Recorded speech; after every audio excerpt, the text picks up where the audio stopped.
Hızır aleyhissalam kim? Чындап тилеген тилегиңди орундатып береби? Баш бармагын сөөгү барбы же жокпу? Негизи эле коомубузда 14-15 жашында келет экен, жолугат экен. Учурашкан учурунда Хызыр алейхиссаламга баш бармагын сөөгү болбойт экен. Ошонун кайрысаң тилегиңди деп айтат. Анан тилектериңди айтсаң орундатып берет. Эки этаж үй, машина, үй жай бардыгы орундалып бактылуу жашап каласың десе, ошол нерсеге ишенип алып Хызыр алейхиссаламды күтүп жүргөндөр бар экен. Жок, бул таптакыр туура эмес маселе. Ошол нерселерге ишенгендер, ошол нерсени айтып жаткандардын өзүнүн бир далили жок. Ал дагы уккан бирөөдөн. Же бир китептен тауып уккан эмес бул нерсени. Ишеничтүү далил сурасаң эч ким далилди айтып бере албайт. Мен жаштыгымда негизи эле бир нерсени айтса, ошого дароо далил издейтим да, далил айтпайсыңбы деп. Эгер таппаса, мен ошону ижад этип китептен башкадан далил табышка аракет кылат элем. Негизи эле урматтуу мекендешим, Хызыр алейхиссалам Куранда Салих бенди деп келет. Ал эми хадистерде Хызыр эмес, Хазыр деп келет. Коомубузда ушундай негизи эле урматтуу мекендешим, бирөө алдыбыздан чыгып калып, тилегиңди десе, бардык тилектерибизди айтсак, бардык нерсе орундалып калсын деген жөө жүргөн жалкоолор өтө көп да. Мындай нерселерге күтүүнүн кажети жок, өзүңүз аракет кылышыңыз керек. Тер менен, пешене тер менен ар бир нерсеге жеткен бул нематы өтө ширин болот, таамдуу болот. Ошол нерсеге жетпейт. Ошондуктан Хызыр алейхиссаламды же бирөө келип тилегиңди дешти күтпөстөн өзүңүз аракет кылышыңыз керек, урматтуу мекендешим. Өзүңүз. Бул жолдо өзүңүзсүз, жалгызсыз. Мондай десеңиз, сөөгү кайрылган десеңиз, азыр канчалаган аксакалдардын сөөгү кайрылган. Аппак сакалчан келет экен деп коет. Аппак сакалчандар да көп азыр чөйрөбүздө. Канчалаган нерселер алты колдуу төрөлүп атат, алты бармактуу төрөлүп атат, мисалы үчүн сөөгү жок төрөлүп атат. Аларчы. Ошондуктан мындай нерселерге үмүт кылып күтпөстөн мындай нерселерди өзүңүз аракет кылышыңыз керек көп нерсеге. Иса алейхиссалам сапарга чыгат экен. Иса алейхиссалам сапарга чыгып жолдо барат экен, бир адам менен жолдош болуп сапардаш болот. Ал адам менен сүйлөшүп кеңешет экен. Экөөбүз жолдогу сапардагы адамбыз, эми сапар жол азабы, көр азабы деп коет. Ачтык бар, токтук бар, кыйынчылык бар, жеңилчилик бар. Жолдо ушундай болот. Ошондуктан ортобузда эмнебиз бар, ошону ортого чыгарайлы. Менде 2 нан бар деп туруп, Иса алейхиссалам өзүнүн 2 нанын көрсөтөт. Баягы адам өзүнүн 3 наны бар. 2 наны айтып туруп, бир нанын катып коет, бекитип коет. Эгер ошол бир нерсе кыйынчылык учур болсо, өзүм жеймин деп жашырып коет. Сапарын улашып жолдо келет экен. Жолдо бир дарыяга түшүп келишет. Иса алейхиссалам дарыяга жакындап келип, таягын тийгизип, Алланын аты менен деген учурда дарыя 2ге бөлүнөт.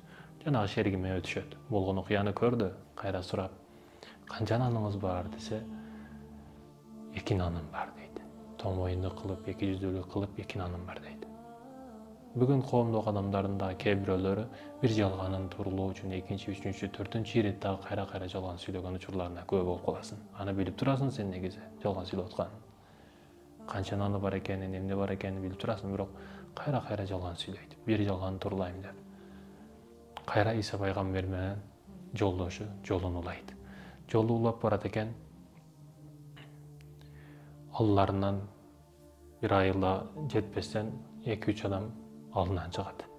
Алдынан чыгып, сиздердин дуаңыздар кабыл болот, дуасы кабыл болгон адам ушул жакта деп уктуп, биздин оорукчан адамыбыз бар, ошого барып дуа кылып берсе, түзөлсө, сакайса, шифа тапса дейт. Иса алейхиссалам макулдугун берип, ал жерге барып, Аллахтын аты менен деп таягын тийгизип дуа тилектерди кылган учурда баягы адам шифа табат, сакаят, түздүктө ордунда турат. Ал жердеги адамдар дагы ыраазы болот бул эки адамдан. Иса алейхиссалам кайра шеригине карап, канча наныңыз бар дейт. Бул жердеги нерсени дагы көрдү. Кайра шеригине сурап атат, канча наныңыз бар деп.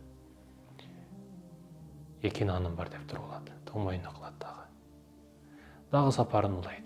Жолдо жүрүшүп, бир жерде токтоп эс алайлы деп Иса алейхиссалам уктаган учурда дагы элдер келип, бир падышанын, ошол учурда акими дейбизби, падышасы дейбизби, ошол кызы ооруп калганына байланыштуу бул түзөлдү, сакайды, шифа тапты деген сөздөр аралап жүргөн эле элдерде. Жан жөкөрлөр, сакчылар аларга дагы келип, ушундай падышабыздын кызы ооруп калды. Ага дагы бата тилек кылсаңыздар, сакайса, шифа тапса. Бул дагы учурдан пайдаланып, мансаптуу жер, акчалуу, алтындуу жер деп ойлоп, жанагы Иса алейхисаламга дагы көрө албастык кылып, ошол менмен, бата тилеги кабыл боло турган адам менмен деп бардык нерсени таякта деп ойлогон бул. Таякты алсам, аз тийгизсем барып шифа табат деп ойлогон. Бирок негизги маселе таякта эмес, таякты кармаган адамда болчу да. Бирок бул таякты кармады, алып барды, падышачылыкка алып барышты.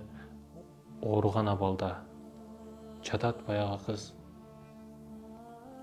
Таягын тийгизген учурда эми ойгонмуш болуп кайра жан таслим кылат кыз. Каза болот. Падыша дагы окуяга күбө болду.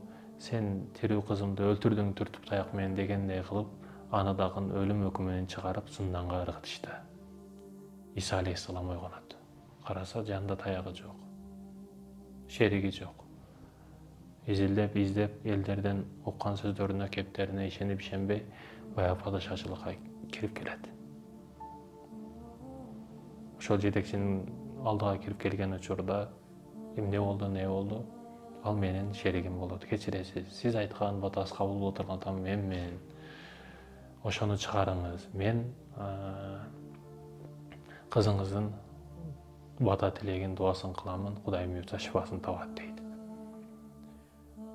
Макулдугун берип, эгер кызым чыгарсаң, албетте чыгарамын деп сүйлөшүү болгондон кийин дуа кылат Иса алейхисалам, баягы кызы шифа табат, шериги кайра чыгат. Чыккандан кийин пайгамбар ага карап туруп, канча наныңыз бар?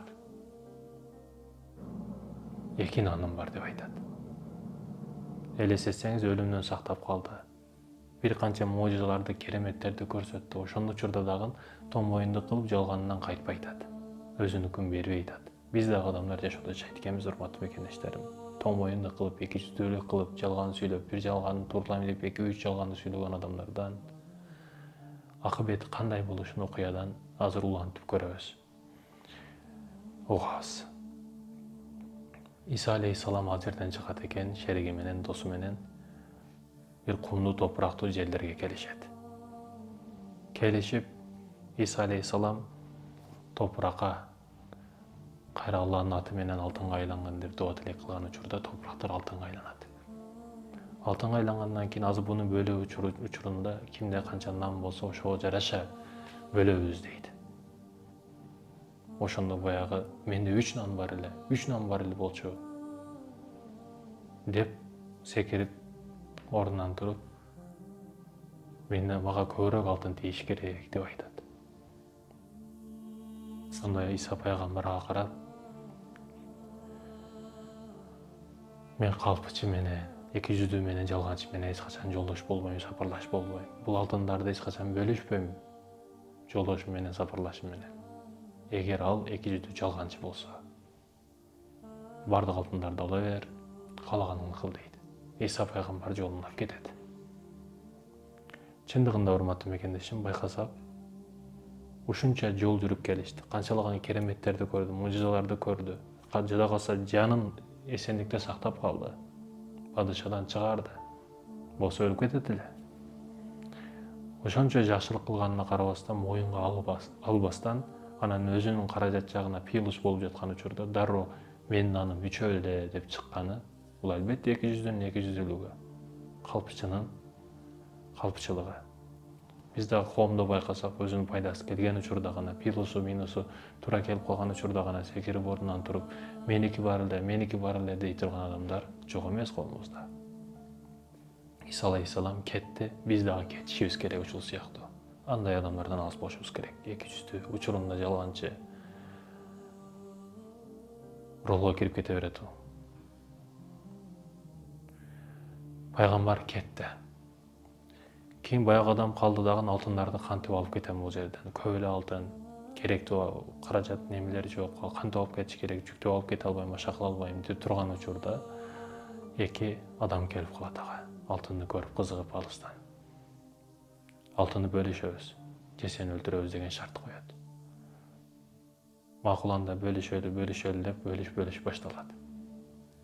Баягы эки адам азыр муну акырын жоготушубуз керек деп экөө бөлүп алышты ойлойт дагы. Сен шаарга барып тамак аш, буга керектүү ат араба дагы араба дейсиңби, алып келе турган баягы мешоктор дейбизби, керектүү баштыктарды, башкаларды алып келген шаарга барып, керектүү жерге барып алып келсең, ошол нерселерди бөлүшүп, анан кайра жолубузга улайбыз деп айтат. Бул дагы макул болуп, керектүү нерселерди алып келгенге, арабаларды алып келгенге, шаар жакка карап жолго чыгат. Бул эки адам калат экен, ойлонуп калышат. Азыр бул адам кетсе, кайра алып келсе арабаларды, баштыктарды, алтындарды салып, ал адамды экөөбүз өлтүрүп салайлы. 3-кө бөлгөндөн көрө 2-ге бөлгөнүбүз жакшыраак, көбүрөөктөн тиет дейт. Аны биз тааныбыз, керектүү адамыбыз болбосо деп экөөбүз сүйлөшүп алат. Бул адам дагы акчанын, алтындын ою ушундай да. Шейтан ушундай ойлорду, идеяларды берип коет акча келген учурда. Кандай кылганыңды билбей каласың, эмне кылганыңды билбей каласың. Ошондуктан Аллах Таала бизди тепкич кылып акча маселесинде көтөрүп барат да. Дарроо көтөрүп койсо, дарроо түшүп кетесиз. Неге? Акча анчалык кармап көргөн эмес, анча алтынды көрө элексиз. Дарроо деңдере болуп, миңдеген кыяллар келип өзүңүздү жоготуп коесуз. Тепкич көтөрүп барат сизди. Негизи эле биз жаштыктан кыялланган нерселерге азыр көбгө жетип калдык, Кудайыма шүгүр. Байкасак, Аллах Таала акырын көтөрүп коет бизди. Дарроонуку ширин болбой калат да. Бул дагы жолдо барат экен. Азыр мен тамак алып барам буларга, керектүү нерселерди алып барам. Ушул тамакка уу кошуп коеюн. Экөө уланып өлсүн. Алтындар мага калат, 3-кө бөлгөндөн 1-2 артык. Деп ал дагы өзүнчө ойлорду түзүп, пландарды түзүп, тамакка ууну кошуп, кайра келет. Келгенден кийин тамакты ага берет. Алар сүйлөшүп алгандай баягы тамак алып келген адамды өлтүрөт. Иса алейхисаламдын шеригин, жолдошун. Булар өлтүрүп тамактарды жеп алып, күчтүү болуп, анан алтындарды жүктөп алып кетебиз дейт. Тамакты жегенден кийин алар дагы уланып ошол жерде өлөт. Иса пайгамбар жолдоштору менен, сапарлаштары менен ошол жерден кайра өтүп кетип жатып, 3 адамдын өлүп жатканын көрөт. Анан алтынга карап, дүйнө ушундай. Муну эч ким алып кете албайт дейт да. Чындыгында жердин асты, жердин үстү да. Жердин үстүндө үмүттөр, максаттар өтө көп. Бирок жердин асты армандарга толтура, урматтуу мекендешим. Биз бул дүйнөдөн эмнени алып кете алабыз? Албетте сооп аман иштерибизди, башка эч нерсени. Ушундай урматтуу мекендешим. Окуядан сабак, кыссадан кысса алайда. Алтын башыңыз аман болсун, ден соолукта болуңуз. Ассаламу алейкум ва рахматуллахи ва баракатух.